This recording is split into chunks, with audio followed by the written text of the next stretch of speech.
Week 6 kicked off with a Thursday night football upset where the Philadelphia Eagles fall to the New York Giants. And we have a very exciting Week 6 slate ahead of us. And in today's video, I'm going to help you guys set your lineup at the quarterback and the tight end position. We're going to break down my top 20 quarterback and tight end rankings and tiers for week number 6 of the 2025 fantasy football season. Before we can get on into things, though, I would like to ask that if you are new to the channel and you do end up enjoying today's video, that you please make sure to hit that subscribe button down below. So without further ado, let's get into today's video. We begin with the quarterback position with my must-start quarterback ones with just Josh Allen. In this tier, typically it's going to be Josh Allen and Lamar Jackson, but with Lamar Jackson hurt, it's going to be Josh Allen here. Ultimately, I understand that we talk a lot on this channel about playing matchups and how matchups are very important and they are very exploitable. But ultimately, when you drafted Josh Allen where you did early on in fantasy drafts, you aren't sitting Josh Allen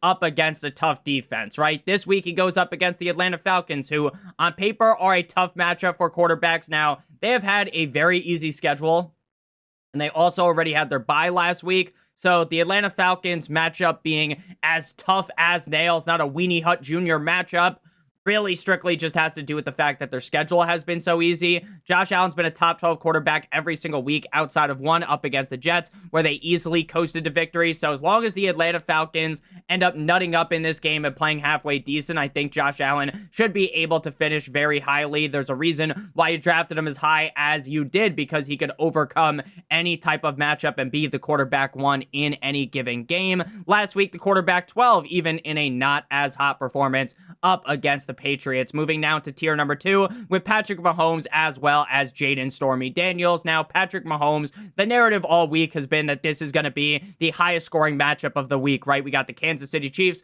going up against the Detroit Lions, and I genuinely do believe that will be the highest scoring game of the week as well in terms of a matchup. For the quarterback position, this is a slightly above average matchup. For quarterbacks, I was definitely pretty cold on Patrick Mahomes this summer. I really didn't like what I saw over the last 2 seasons for fantasy football. I didn't like the fact that we had to draft him as like the quarterback 6, and he has been really just disappointing over the last 2 years for fantasy. In real life, he's been great, but there's a big difference between real life and fantasy football. This year, he's been running a lot. He has been a top 6 quarterback in 4 of 5 games, back-to-back weeks inside of the top 4, and in what could be the highest scoring game of the week, you obviously want Mahomes in your lineup. Next guy here is going to be Jaden Stormy Daniels going up against the Chicago Bears, which is a top 8 matchup at the quarterback position. Now, Jaden Daniels has definitely been a letdown this season based upon where you drafted him in the late 3rd or the early 4th round. You have been very disappointed with his production. For one, he ended up getting hurt and missing week 3 and weeks number 4, but even when he's been healthy, he has yet to finish inside the top 12, but I do strongly believe brighter days are ahead. And while we kind of just gave the Sukalamink, the Gawk Gawk 9000 special to the Chiefs versus the Lions matchup, I do think that the Commanders versus the Bears has big shootout potential as well. And again, I think Jaden Daniels is better than the showings that he's put up this year. I think that big game is on the precipice of occurring. Now we move on into the 3rd tier here, which is going to be my mid-range must-start quarterback ones: Baker Mayfield, Dak Prescott, Caleb Williams, and Draco May. Now, Baker Mayfield was a guy that a lot of people were fading this summer. A lot of people were saying that Baker Mayfield can't possibly keep up the pace that he was on last season. Baker Mayfield can't possibly be this great again, despite the fact that going into the season, he was going to have Mike Evans and Emeka Egbuka, and then eventually Chris Godwin would show up. Now, I get there's going to be no Chris Godwin this week and for the foreseeable future. There is no Mike Evans as well, but Baker Mayfield has been so good that I am not going to worry. The offensive line has been pretty bad this season, and still Baker Mayfield continues to eat up against Mac Jones. We saw the Rams and the 49ers have a banger last week in prime time. We just saw the Tampa Bay Buccaneers come off an absolute heater matchup up against the Seattle Seahawks, where Baker was the quarterback 6, top 10 quarterback in 3 straight weeks. In terms of a matchup up against the San Francisco 49ers defense, this is a below average matchup, but again, we just saw Matthew Stafford, the Unk himself, have a good game. Baker has been on fire, NBA Jam style, so we're going to continue to rock with him. Next up, we got Dakota Prescott going up against the Carolina Panthers in Carolina. Now, in terms of a matchup, anytime you can go up against the Carolina Panthers defense, you are feeling good. For quarterbacks, this is a below average matchup, but I'm not worried about Dak at all. No CeeDee Lamb, no fucking problem, baby, because Dak Prescott has been feasting over the last 2 weeks, a top 3 quarterback in both showings, that he's been a top 5 quarterback 3 times this season. The only worry here would be that the Carolina Panthers show zero signs of life and are just getting haymakers teed off onto them, Tiger Woods style, in this game. And if they show no life, then Dak Prescott won't have to throw 3+ touchdowns. But if the Panthers show what they did up against the shit-tier Dolphins defense, because the Dallas Cowboys are a great matchup as well for opposing quarterbacks, so hopefully Bryce Young locks in.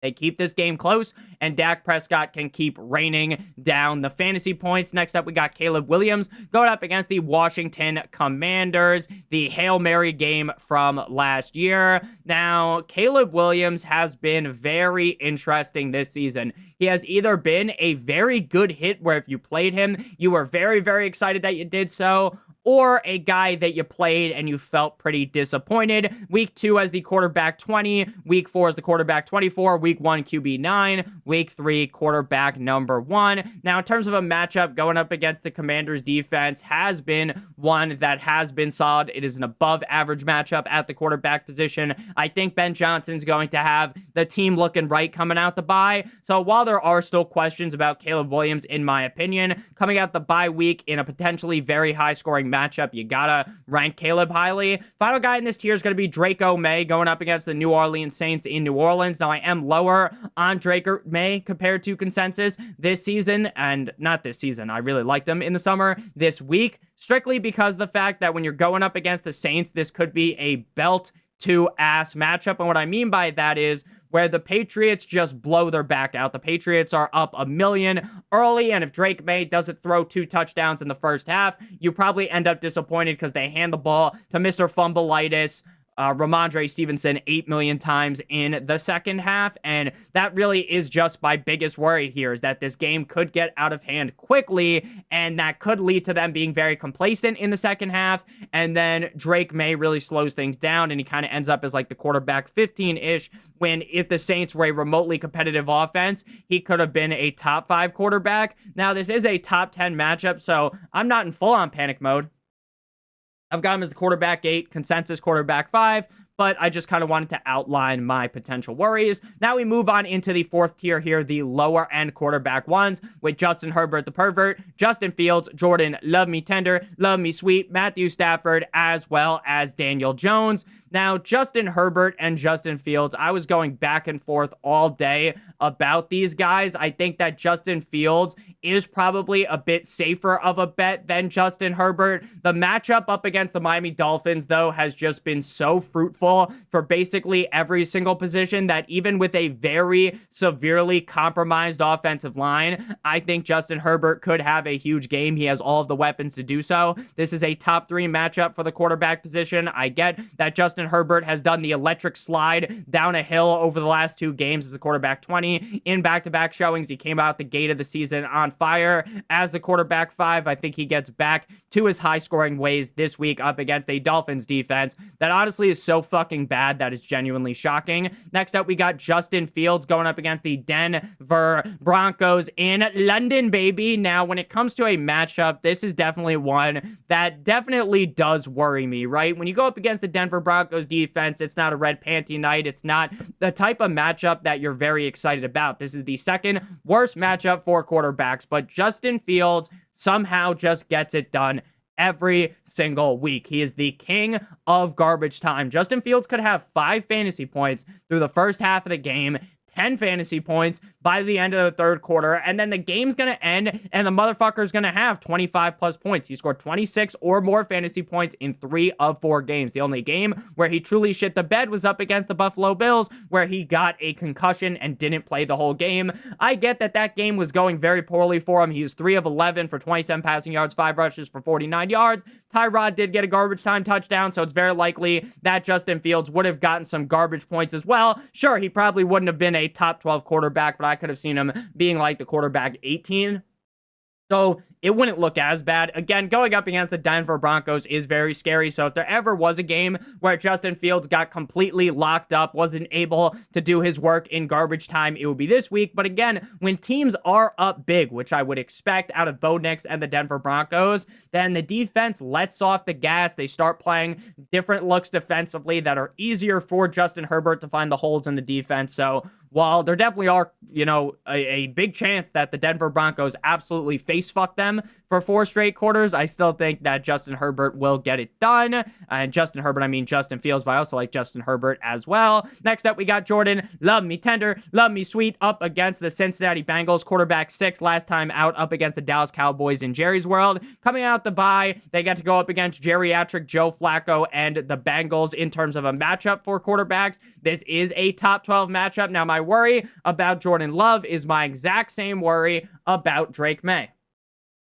I think that the Green Bay Packers are going to be laying into the Cincinnati Bengals. I think this game is over before it even started, and I know that's a bad thing to say in the NFL because crazy things happen all the time. I mean, the fucking Joe Flacco beat the Packers when he was the quarterback of the Browns just a few weeks ago in week number 3, and Jordan Love shit the bed. But realistically, behind that offensive line, I think Joe Burrow Joe Burrow was in a dangerous situation, as is a guy that literally cannot move in Joe Flacco. So if they're up big early, sure, maybe Jordan Love throws 3 touchdowns in the first half and you're happy. But if he doesn't, you might end up with a potential skid. But the matchup is far too juicy for me to sit him because the upside is very significant. Next up, we got Matthew Stafford going up against the Baltimore Ravens in Baltimore in terms of a matchup. This is a top 2 matchup at the quarterback position. We just saw CJ Stroud look like the college version of himself at the Ohio State University going up against the Ravens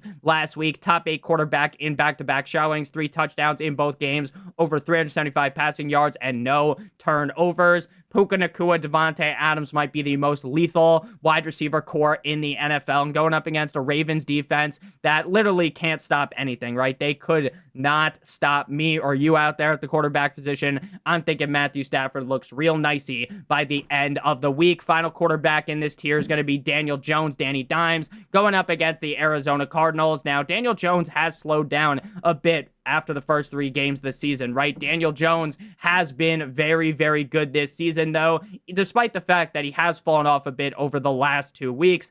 Up against the Las Vegas Raiders last week, he was the quarterback number 18, 20 of 29 for 212 passing yards, 2 touchdowns, and 0 INTs. Hopefully he starts running the ball a little bit more, and Kyler Murray playing is definitely a very large positive in my opinion, because with Kyler Murray playing, this game won't get way too out of hand. Whereas if Jacoby Brissett was under center, this could be a game where I don't even think the Cardinals would be even remotely in the same stratosphere as the Indianapolis Colts. So that is good news for Daniel Jones. Next up, we move on into the 5th tier here, the high-end quarterback number 2s with Monsieur Bo Nix, as well as Mac Jones, Jared Goff, and Mono Man Sam Darnold. Before we talk about the rest of the quarterbacks in today's video, and then we pivot on into the tight end position, I would like to give you guys a quick word for our friends, our partner over at Underdog. If you're brand new to Underdog and sign up using promo code Notorious, or by clicking on the link in the video description, you will receive a free pick, plus a deposit offer of up to $1,000 in bonus funds, as well as if you play $5 in the pick'em, you receive an additional $100 in bonus funds or in bonus entries. If you don't know how the pick'em works, it is incredibly simple. You pick at least 2 players, they're higher or they're lower. If both picks hit, you get paid. If you do multiple other picks, the payout will be higher, but all of the picks have to hit. So make sure you guys do check that out, promo code Notorious, or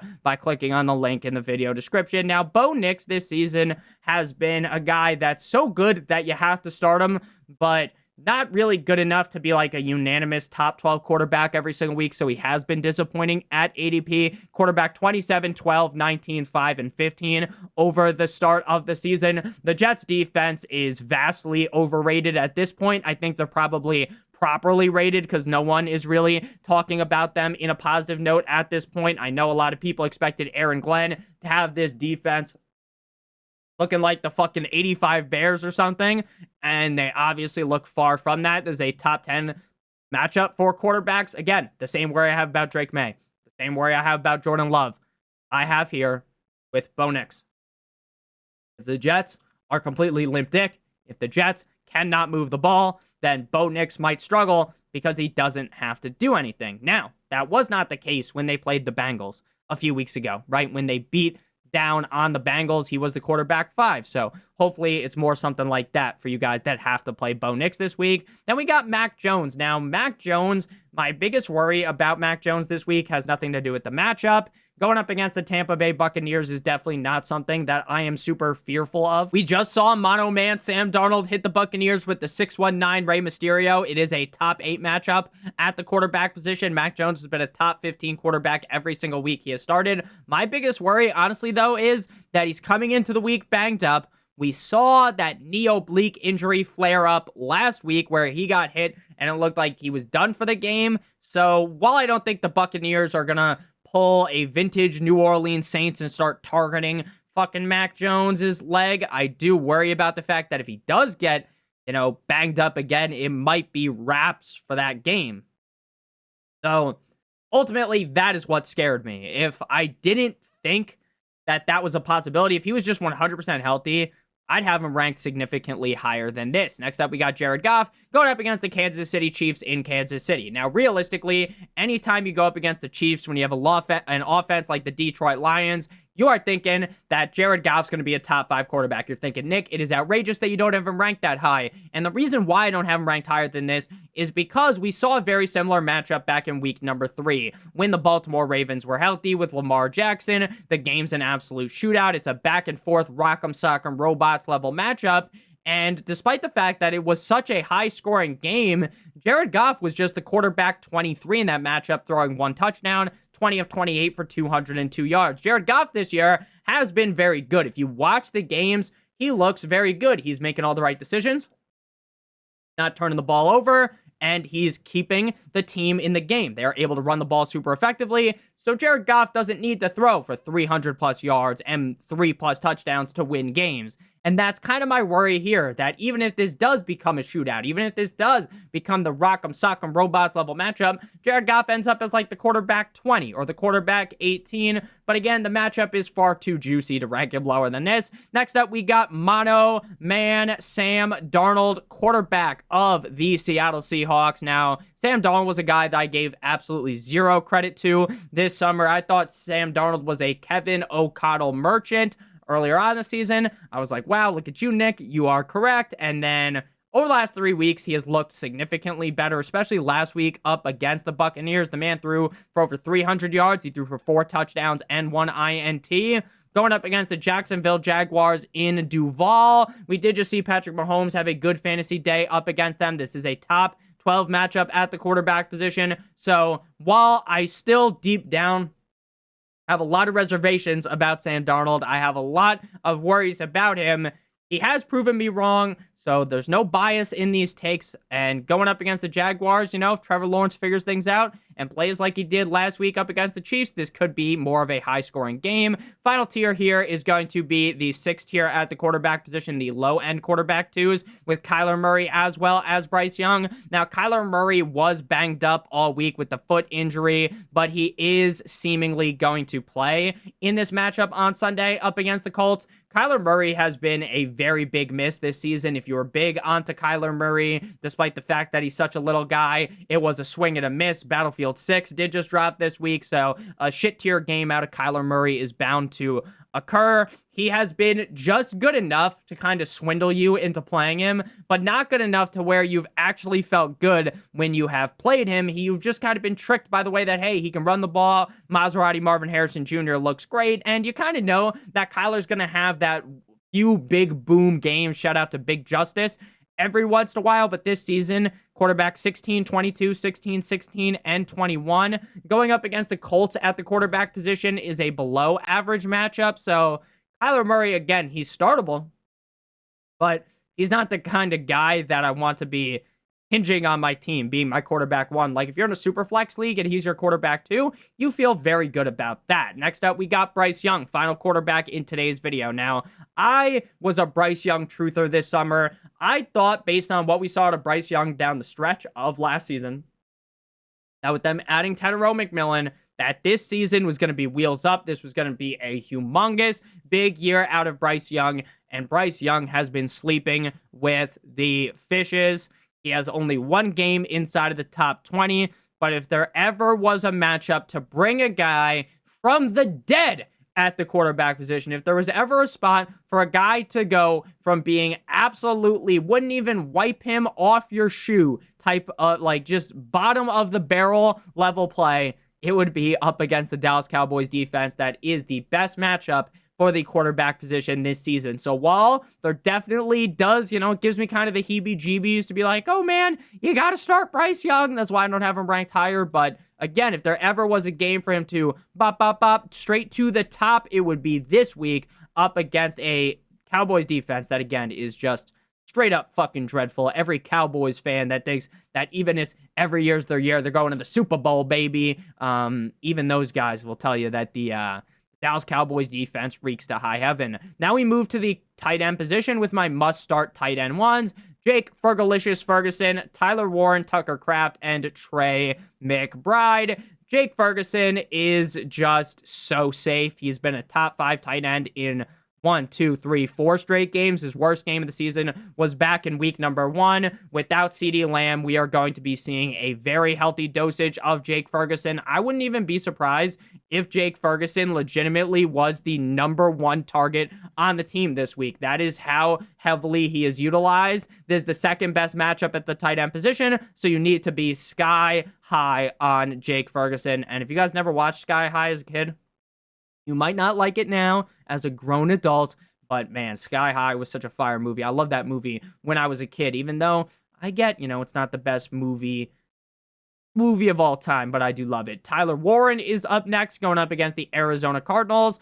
Tyler Warren has been like the picture-perfect late-round tight end dart throw that hits, right? We've hit on it before with a guy like Sam Laporta in his rookie year. And we hit it this year because I talked up Tyler Warren, and I'm feeling like a straight-up fucking genius. I'm feeling like Stephen Hawking without the goddamn wheelchair right now. Tyler Warren has been a top 12 tight end in 4 of 5 games. Only one down game this season up against the Tennessee Titans. In terms of matchup up against the Cardinals, this is a mid-range one, when Tyler Warren's one of the best tight ends in fantasy football. In mid-range matchups, he could be the tight end 1. Then we got Tucker Kraft going up against the Cincinnati Bengals. Again, wet dream matchup, salivating matchup, the type of matchup that has you bricked up thinking about it anytime you go up against that Bengals defense. Things are feeling incredible. Best matchup for the tight end position. Gotta love Mr. Tucker Kraft mac and cheese this week. Pretty up and down this year, but again, in such a great spot, you got to rank him highly.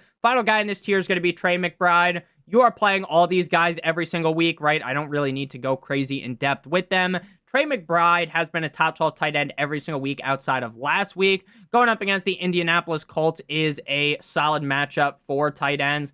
Anytime you can go up against a defense that isn't like the bottom of the barrel, it's going to be a solid matchup for a guy like Trey McBride. Again, I get that, Nick, technically this is like the 23rd best matchup for tight ends, but for Trey McBride, that's a good matchup. Again, as long as it's not the best defense in the NFL against tight ends, you are going to have him ranked as high as it gets. Trey McBride is probably the best receiver on this team, honestly, ahead of Marvin Harrison Jr. Now we move on into the second tier here with the rest of the tight end ones, with Hunter Henry, Darren Waller, Sam Laporta, Travis Kelce, Dalton Kincaid, Mason Taylor, as well as David Njoku. Now, Hunter Henry, it's been a very big roller coaster ride this year.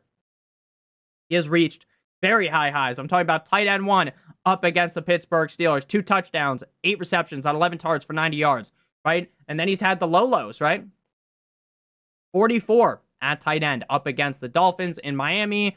Again, going up against the Saints could be a spot where they kind of just cruise to victory, and you don't see much Hunter Henry. The emergence of Stephon Diggs in this offense definitely isn't the best news for Hunter Henry, but in a top 10 matchup at tight end, you're certainly going to start him. Then we got Darren Waller. I personally was someone that was pretty pissed that the Dolphins brought in Darren Waller. I was someone that was like, why the fuck would we trade picks for a retired tight end? A guy that looked so bad in New York with the Giants. But in Miami, Mike McDaniel has everything cooking correctly here. The sugar, spice, and everything nice for the tight end position. Jonnu Smith was elevated heavily last year by Tua. Darren Waller's been feasting. No Tyreek Hill, back-to-back weeks inside the top 6. Week 1, he does it because he scores 2 touchdowns. Last week, he does it more with the receiving yards, but he also scores a touchdown, 3 touchdowns over the last 2 games.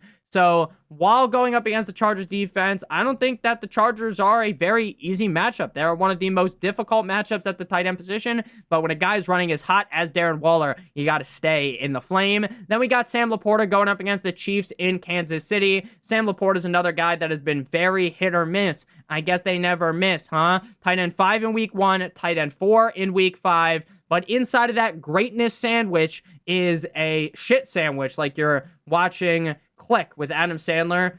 If you've ever seen that movie, you would get the reference right there. That's an elite reference right there. I love Click. Click is also a movie from my childhood that I think is so funny. I still think it's funny, even though a lot of people are like, that's one of Adam Sandler's worst movies. I also thought Jack and Jill was funny, though, when I saw that in the theaters with my mom when I was younger. I thought that was very funny. So tight end 5 in week 1, tight end 4 in week 5. But, you know, outside of that, tight end 30, 22, and tight end 24. Speaking of 22, next up is Travis Kelce, Taylor Swift's husband, soon-to-be husband. Now, this matchup up against the Chiefs for Sam Laporta is one that at the tight end position has been bad, and Sam Laporta, again, has been bad, but are you sitting Sam Laporta in the highest scoring matchup of the week? Fuck no, baby. Travis Kelce going up against the Detroit Lions. Travis Kelce, until Rashee Rice returns, I'm just going to keep ranking Travis Kelce this high. Once Rashee Rice returns, that's going to really throw a big wrench on into things here. Good game last week, tight end 5 up against the Jaguars in Duval. Only 2 touchdowns on the season, but again, it's such a high-scoring matchup. I like his chances of finding the end zone again. Then we got Dalton Kincaid of the no one circles the wagons like the Buffalo Bills up against the Atlanta Falcons. He's been banged up with the oblique injury, questionable. I would think he would play. This is a guy that just lives inside of the end zone. This is a team that uses multiple tight ends, so things are confusing. It's not like Dalton Kincaid's the clear head honcho tight end one in this offense because of how many tight ends get snaps, but Dalton Kincaid is still the guy, should be getting 5-6 targets.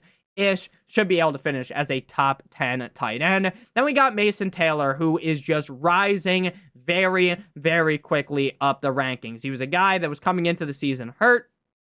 Gets hurt in the summer, starts off the season not very involved. Week 3, he gets 6 targets. Then he gets 7 targets in Miami in week 4. Then 12 targets in week 5. He is the clear second best weapon on this team in terms of passing the ball behind Garrett Wilson. So if Mason Taylor's going to be getting 7+ targets every week, again, this might be another scenario where you're watching the game. It's been the first half. Mason Taylor has 2 fantasy points. You're starting to worry. You're leaving comments. Nick, I can't believe you told me to start Mason Taylor. A lot of people love doing that where, you know, the game hasn't ended. They're like, Nick, this guy fucking sucks. I can't believe you told me to play him. Unsubscribe to Nick. Right? And then in the second half, the guy goes crazy, and then it's fucking crickets. So Mason Taylor is legitimately like the prototype of that guy. Top 12 tight end in back-to-back showings. Feeling pretty good about him right now. Final guy in this tier is David Njoku. It appears that Dylan Gabriel loves to just force feed the ball to the tight end position. Dylan Gabriel loved Harold Fannin as well as Njoku in his first ever start last week. In terms of a matchup, this is a top 5 matchup at the tight end position. So if we do end up seeing Dylan Gabriel target Njoku as heavily as he did last week up against the Vikings, where he was the tight end 7, 6 receptions on 9 targets for 6-7 receiving yards and a touchdown. I'm feeling very, very good about Mr. Njoku. Now we move on into the third tier here, which is going to be the high-end tight end 2s. And this is the point where there becomes way more questions. Once you get outside of this tier, though, is where it really feels like you're just throwing shit against the wall and hoping it sticks. You're throwing everything at it and the kitchen sink. I think that's the saying, right? Kyle Pitts going up against the Buffalo Bills. Kyle Pitts, last week, I said this in the tight end video of the last game out because they were on bye.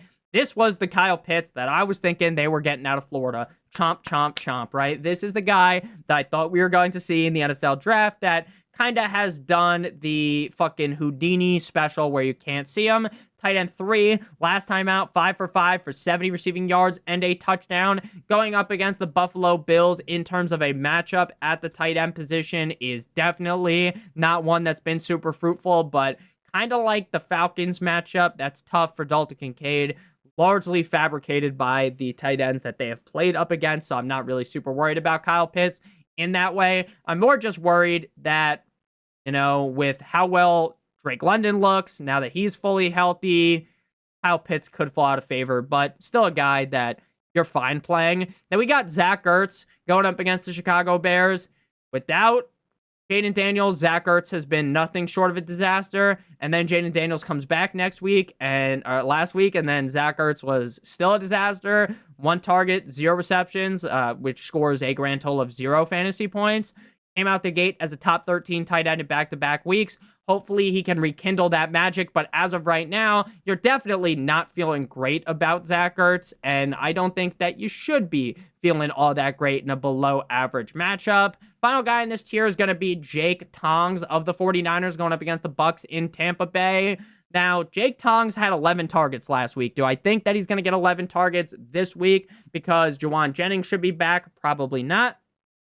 But without Ricky Rolex, should be able to get like 6+ targets. He scored a touchdown in back-to-back games, even with 7 receptions, just 41 yards. So I still do believe that he is a very touchdown-dependent tight end, but in what could be a very high-scoring game up against the Bucs, he could easily score that touchdown. Now we move on into tier number 4 with Harold Fannin, Juwan Johnson, Evan Ingram, and AJ Barner. If you're starting a tight end in this tier, you are feeling very, very bad, the low-end tight end 2s. Harold Fannin was the tight end 15 last week. He did find the end zone 4 for 4, like he was at Wendy's for 13 yards and a touchdown. Going up against the Steelers again is a good matchup. Dylan Gabriel seems to love the tight end, but it does appear that David Njoku has taken back his role as the clear tight end 1 in this offense. After Harold Fannin, we now move to Miss Yaw Juwan Johnson. At one point in the season, we were talking about Juwan Johnson as a locked and loaded top 10 start at the tight end position. Now we're talking about him as like a fringe start at best. Taysom Hill is back. Juwan Johnson's been banged up. Both of those things are an equation for potential disaster for Juwan Johnson. Then we got Evan Ingram, who has started to rise up the rankings. Evan Ingram was a guy that I talked about so heavily this summer. I talked about how I loved Evan Ingram. I thought this was going to be a big year out of him, about how he was going to be the Joker baby in this offense for Sean Payton. Not so hot to start off the year, though. Getting more targets, though, over the last 2 weeks. Again, though, kind of feels like a game where they cruise to victory and you don't need to see a lot of Evan Ingram. Final guy here is going to be AJ Barner going up against the Jacksonville Jaguars in Duval. Back-to-back weeks with a touchdown or more. 2 touchdowns last week, 1 touchdown in week number 4. His highest amount of targets came last week in that banger matchup up against the Bucs. I'm very hesitant to believe he's going to see 7 targets again. I more likely think he's going to get 3 to 4 targets. If he scores, you're happy. If not, you are very, very, very, very, very disappointed with like 4 fantasy points. So thank you guys all so much for watching. If you ended up enjoying today's video, make sure you guys hit that subscribe button down below like it owes some money. Leave a like on today's video to help me out a ton. If you want to follow me on Twitter or X, please do so at NotoriousFantasy. Love you long time. Hope you have a great one. As always, good boy.